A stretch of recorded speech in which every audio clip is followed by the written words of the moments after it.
la Cour constitutionnelle plutôt, qui aujourd'hui a les attributions qui sont transférées à la Cour suprême, qui a eu donc à vider son délibéré sur les exceptions d'inconstitutionnalité et d'inconventionnalité qui avaient été soulevées devant la Cour de répression des infractions économiques et financières de la Guinée. C'est dommage. La Cour, je donne un sentiment d'abord, avant que le collectif ne tienne une conférence de presse sur la question. Donc mon sentiment personnel, au-delà de tout, après avoir lu rapidement la décision, c'est que la Cour constitutionnelle a raté beaucoup de choses et aurait pu effectivement redresser des anomalies, des éléments qui en fait se heurtent au respect des droits de l'homme, sécurise les situations juridiques et aussi permet de s'assurer, n'est-ce pas, de la protection des biens et des personnes, de l'indépendance et de l'impartialité des juges. Ma première impression, c'est que la Cour constitutionnelle a raté ce rendez-vous. La Cour constitutionnelle ou la Cour suprême? La Cour constitutionnelle. C'est la Cour suprême qui a les attributions et la Cour suprême maintenant a une chambre pénale, une chambre sociale, une chambre administrative et constitutionnelle. Voilà. Bon. Maintenant, la deuxième impression est qu'à la lecture de la décision, je me suis retrouvé avec des arguments très confortables de la Cour qui se replient et se réfugient sur le fait de l'existence d'une situation exceptionnelle qui fasse qu'il ne faut pas parler de constitution. Si on ne parle pas de constitution, alors quelle est son existence? C'est tout ce que j'avais. Qu'est-ce qui justifie son existence puisque c'est une cour constitutionnelle? Donc pour l'instant, en attendant que le collectif revoie tout ça et qu'une conférence de presse soit tenue, je m'en tiens à ce sentiment personnel après avoir lu sommairement la décision qui a été rendue. Le contenu quel est le contenu de la décision? Si je vous dis que tout a été rejeté, cela veut dire que vous avez le contenu, n'est-ce pas?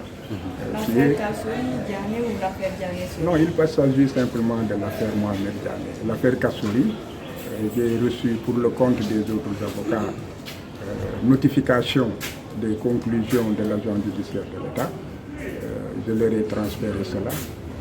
La Cour constitutionnelle aura s'appuyer aussi sur cela prochainement. Voilà. Donc, à part la conférence de presse, quelle va être maintenant la prochaine étape? Est-ce que vous allez continuer à défendre votre client devant la chambre de jugement de la CRIEF ou bien qu'est-ce que vous comptez faire réellement? Bon, d'abord demander si on compte défendre notre client. C'est une question, je pense, qui ne se pose pas. Parce que si le client s'est adressé à nous, c'est pour qu'il soit défendu. Donc naturellement, il sera défendu. Maintenant, par quels moyens, les stratégies qu'ils vont mettre en place pour cela et les tirer d'affaire, ça appartient au collectif d'en décider. Mais il faudra retenir qu'hier, avec la décision rendue par la Cour suprême statuant en matière pénale et en matière de détention, notre client est en fait libre sous le bénéfice d'une caution qu'il devra verser. Et à combien? Au moins, c'est quelque chose de gagné. Il pourra, ce sera plus facile pour la défense. C'est toujours plus facile pour la défense d'avoir un client libre pour pouvoir préparer effectivement, convenablement une défense devant une juridiction. Parce que tout ce que vous demandez comme document, vous pouvez les avoir. Toutes les questions que vous, les enquêtes ou les recherches à faire, il pourra vous aider à le faire, alors que s'il est en détention, ce n'est pas très évident qu'il puisse faire tout ça.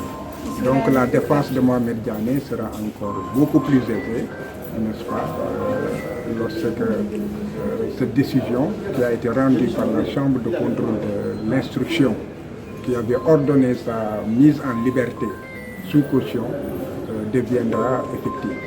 Et la caution est fixée à combien? Bon, c'était à 2,5 milliards de francs CFA, ce n'est pas une petite somme.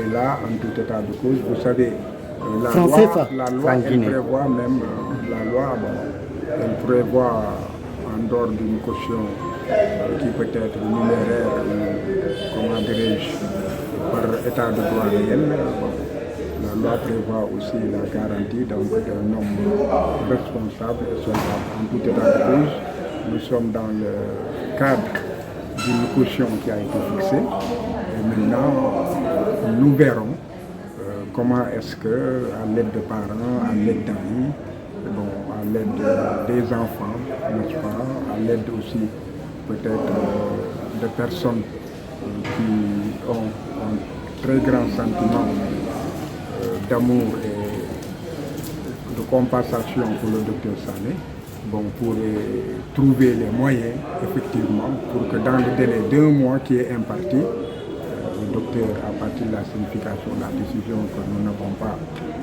l'intention d'attendre, n'est-ce pas, comment est-ce que tout cela soit réglé, parce qu'il est temps qu'il soit libéré. Il est manifeste que dans des dossiers qui peuvent avoir des connotations politiques, ce n'est pas toujours la raison qui guide, c'est la passion et aussi ce sont peut-être un objectif qui n'a rien à voir avec les impératifs de justice qui guide. Mais si en fait on dit dans une affaire économique, pénale, ce qui est l'intérêt de la nation, ce qui est de l'intérêt du peuple, ce qui est de l'intérêt de l'État, c'est en fait au moins qu'il y ait des garanties que sur le plan économique, il n'y a aucun risque qui soit en péril par rapport, n'est-ce pas, aux sommes qui sont présumées avoir été prises, n'est-ce pas. Et c'est cela, je pense, très bien, et les États africains devraient y réfléchir. La prison ne règle rien du tout. Il y a certaines législations que j'ai étudiées où en fait on n'entend jamais de détournement ou d'enrichissement illicite, simplement parce que des mécanismes ont été mis en œuvre pour permettre, si cela est avéré, que l'État puisse entrer dans ces derniers et puisse réutiliser et investir les sommes. La prison, ça n'a pas de sens et ça prend toujours l'allure de subjectivisme, de faits personnels et de vengeance qui n'ont rien à voir pour un développement économique et social. Merci beaucoup. Maître, C'est la CRIEF, n'est-ce pas, pour que la CRIEF continue effectivement son travail. Donc cela va de soi. Donc si en fait... donc votre client est débouté par la Cour? Ce n'est pas débouté. La Cour considère que les textes sur lesquels la CRIEF se fonde et que nous avons porté querelle devant elle en estimant qu'elle n'était pas conforme à la Constitution ou à la charte, qu'en réalité, après examen, cela a été conforme à la charte. Et il faut rappeler que les décisions de la Cour constitutionnelle s'imposent à tous, aux autorités publiques, aux autorités judiciaires, n'est-ce pas, aux personnes physiques et morales, donc à tout le monde.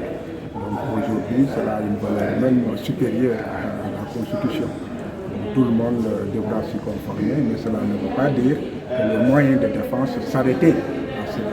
Il y a la règle de fond qui est là et il y a aussi toujours des éléments qui peuvent permettre, peut-être demain, de revenir devant la Cour constitutionnelle parce que maintenant, ce sont des règles de fond qui vont être appliquées et qui peuvent être affectées de vices et de tares congénitales qui, en réalité, violent les dispositions. Je vais me conformer à la décision de la Cour, de la charte, parce que la Cour ne s'est pas toujours rappelé dans la décision qu'elle vient de rendre qu'il faut que l'on tienne compte de la situation exceptionnelle. Cette situation exceptionnelle, c'est qu'il n'y a plus de constitution. C'est pourquoi j'ai dit alors, qu'est-ce qu'elle fait là? Puisque c'est une cour constitutionnelle. Donc il n'y a pas de constitution et qu'on ne peut pas parler de constitution, on n'a qu'à s'en tenir. Qui a été dissoute à l'arrivée des militaires. Bon, oui, que c'est une situation exceptionnelle où maintenant, comment dirais-je, on ne peut pas parler de constitution. Donc, si on ne peut pas parler de constitution, c'est la charte. Nous avions bien dit que ce n'était pas conforme à la charte. Mais je viendrai plus en profondeur au cours d'une conférence de presse. Vous verrez qu'il y a des critiques majeures par rapport à cette décision, même si elle s'impose à tous. Je vous remercie. Merci beaucoup.